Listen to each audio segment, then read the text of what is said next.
In 1942, as the Italian prisoners of war were building the Kamandura to Maai Mahiu road, they built a church which I used to believe the smallest church in the world, but I've been told otherwise. So today my dad and I are going to visit that church and see what it looks like. So we can also share the experience of probably one of the smallest churches in Africa and maybe even one of the smallest in the world. So as those Italian prisoners of war were building this road between 1940 and 1945, somewhere in 1942 they asked their masters, who are the British colonialists, for a church, because their default religion for the Italians is Catholic and the British were Anglicans, and they felt that their religions could not reconcile, and so they asked their masters for a church, and they were granted permission to build a very small church. So let's go and see that church. And fortunately, I have my dad with me on this trip, who knows a lot more about this road and about this church than anyone I know. So we're going to be asking questions, and hopefully we can get some more information about this particular road. My dad also grew up not too far away from here, so I'm sure the information he has is very credible. Right, Dad? How are you? Right, fine. Welcome to this episode. Yeah. So, are you ready to go with me down to the church? Yeah. Let's go see it. All right. And see what it has, what memories it rekindles. Yeah. So the church is a couple of kilometers down this road on your way to Maai Mahiu. So this is the Kamandura to Maai Mahiu road, just to be clear. So let's go and check it out and see what it's got.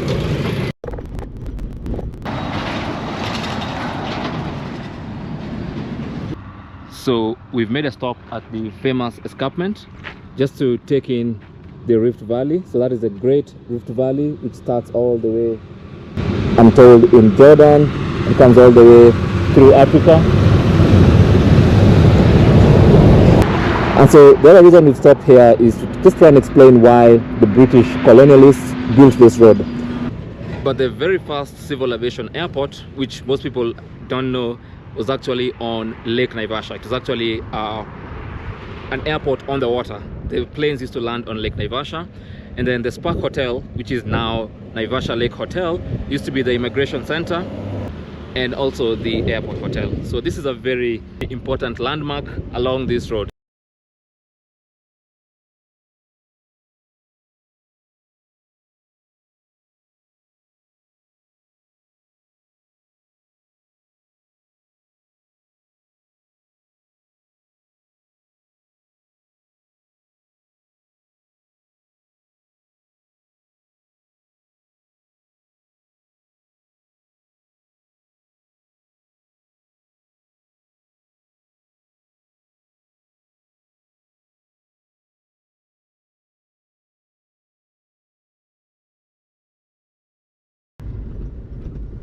So we have arrived. I don't know why there are so many trucks here. I think we should have gone there. It's okay. Yes. So, like I said, 1942 by Italian POWs, prisoners of war.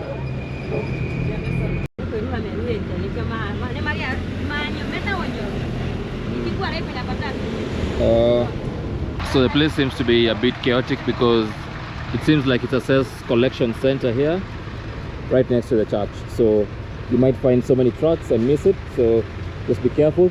I'm going to leave the GPS location in the description of the video. Also, we have a nice lovely shop here. You can have bananas and sodas, some water, but this is the entrance to the church. So let's go in and see what it looks like.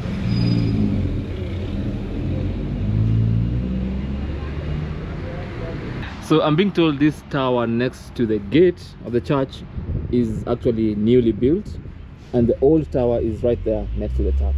So this one is newly built. I'm assuming it's been built here so that people don't miss this church as they are going through the road towards Maai Mahiu. They don't miss it because of this tower. So that's what I'm being told. Are you going to say hi to my... Hi, my name is Anne. I'm the caretaker of the smallest church in Africa. It was built by prisoners of war. Yeah. Is it Second actually the World War. smallest church in Africa? Yes. Really? Yes. Have you done the research? Yeah. Okay. Yeah, only 12 people can fit, who are the disciples of Jesus Christ. Is that why it was that small? Yeah. It was supposed to like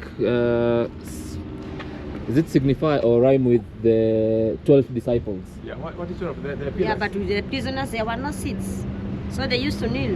That's why they came back in 1885 to put on the seats, because people are saying it's a mosque. So when it was built first, there were no seats? Yeah. When was it built first? 1942. And then when were the seats put? 1985. So for almost 40 years, There were no seats. there were no seats. Yeah. Whereby Italians were slaves, and they were captured in Somalia. So 7 years they were building the road. Is it Somalia or Ethiopia? Ethiopia. Even Somalia, Ethiopia and Somalia. Remember, Ethiopians do read before we, yeah, before Kenya. Okay. Yeah. So this is a church. That's a little compound all the way. It was started by them.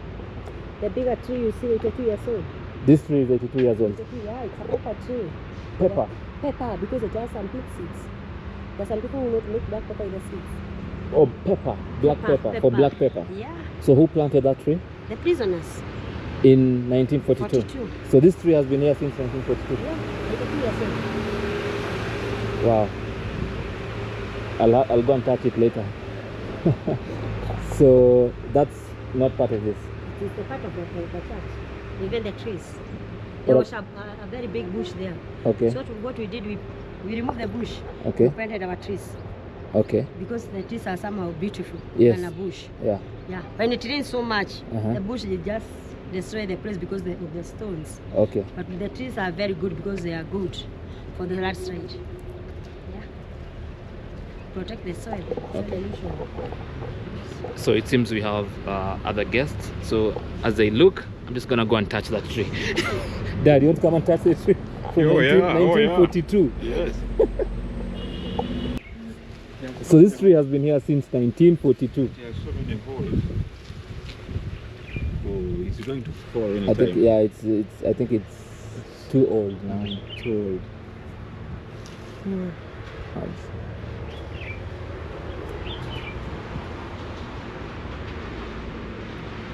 This actually is a very important tree or flower. Very, it's called the Jerusalem what, Dad? What? The Jerusalem plant. And what is it called, Jerusalem plant? It's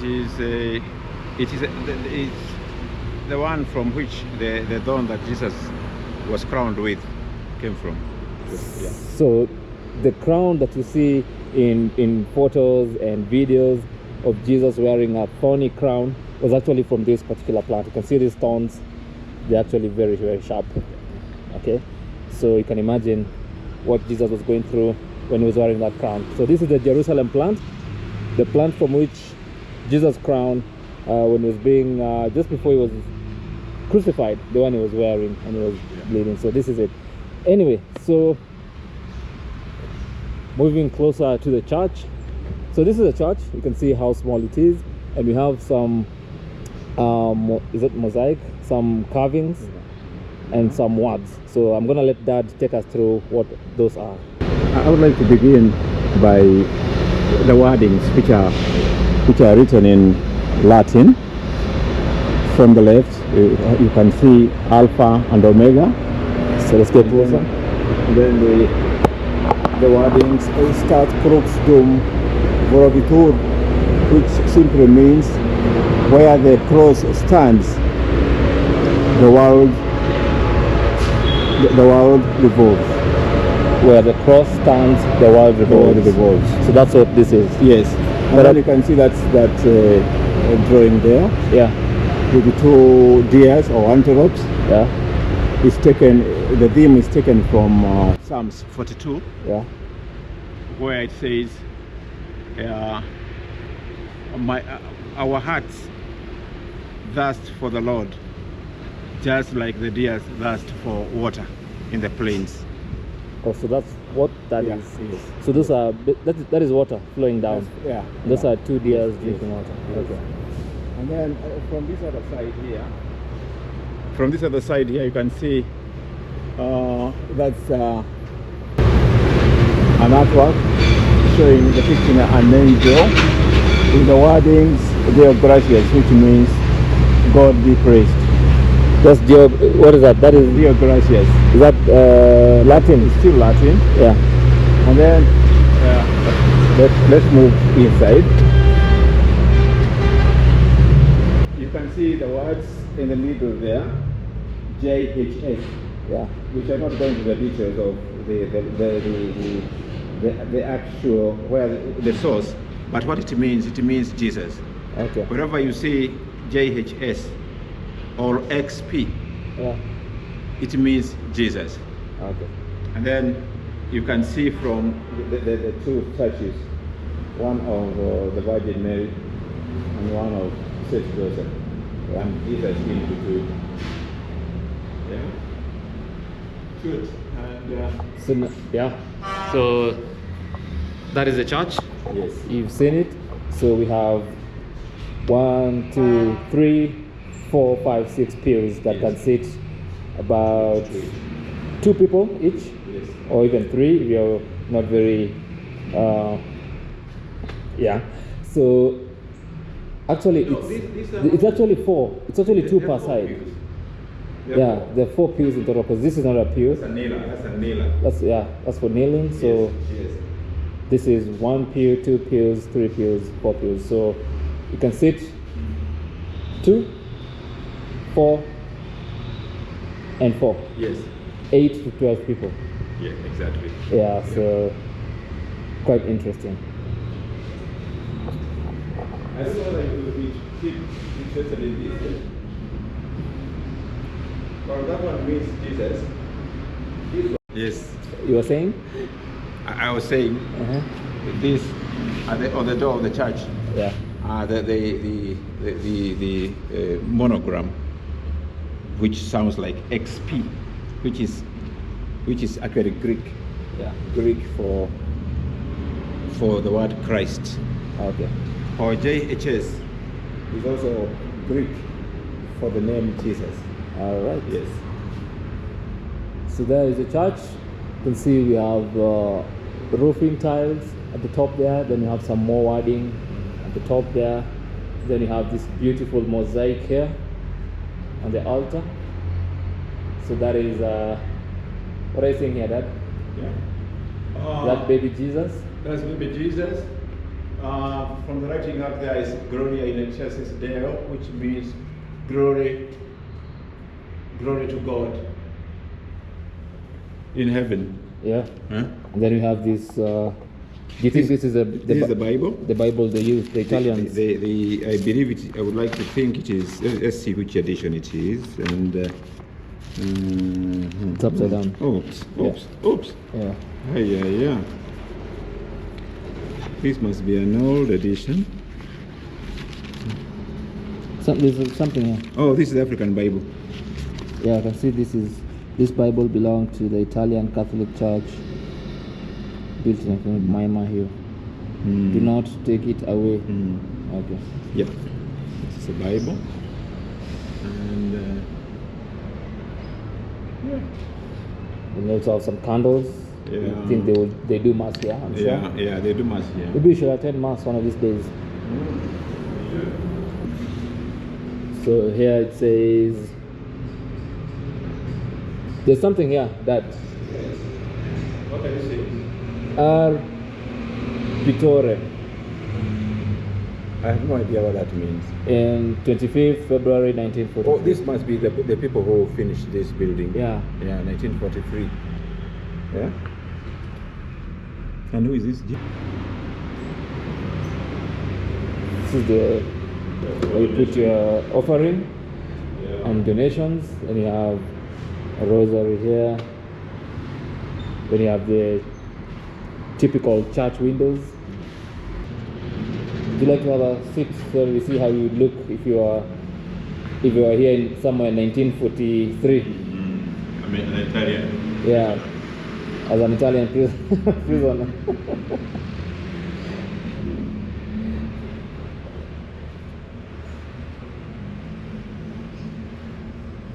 Yeah.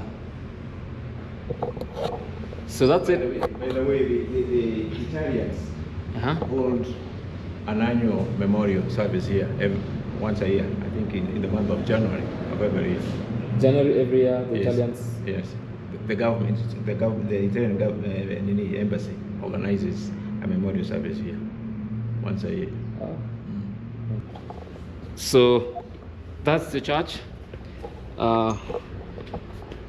Before we leave, I'm going to cross the road. So I'm just gonna go from the church directly across the Maai Mahiu road, and I want to show you something there. So across the road from the church, which is right there on the other side of the road, right here is a hotel, and at the side of this hotel is where the camp for the prisoners of war used to be.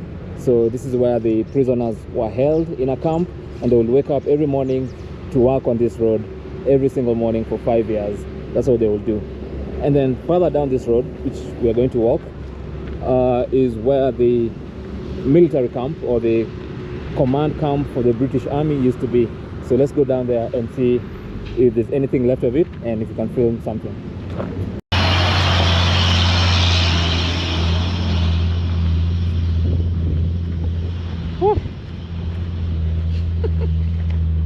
So we had to go and get the car because it looked like it was a fair distance down the road. So this is Windy Ridge Resort, and it's on this very location of this resort where the section of the British Army, which was in charge of the prisoners of war who were building the road, this is where their camp used to be, the military camp for the British soldiers in charge of the Maai Mahiu road. So basically in charge of the prisoners who built the Maai Mahiu road, right, Dad? Oh yeah, that's right. Yeah. So let's go and see what the resort looks like, and if you can see some monuments of the old British military camp. Yeah, so the place looks abandoned. Lights don't seem to be working. Oh, there's one person there. So there's really nothing here to show that this was actually the British military camp. There's no monument to see, no statue, no walls, no guns, nothing to see. Just the ground. Yeah, just the ground and the word on the ground from the locals, and they say this was actually the ground where the British were. I guess that concludes our visit to the smallest church in Africa, and arguably one of the smallest churches in the world. Right. Do you have anything to add to what we've seen today? No, it's good to reflect where we have come from and the changes that have taken place. That now communication has become extremely easy, and but it's good to reflect on the past so that we can be able to advance going forward. Okay, great. So I guess that's been it for this episode. It's also, if you've been following the channel, my first vlog style kind of video. So I hope I did well, and I'll talk to you guys in the next episode. See you.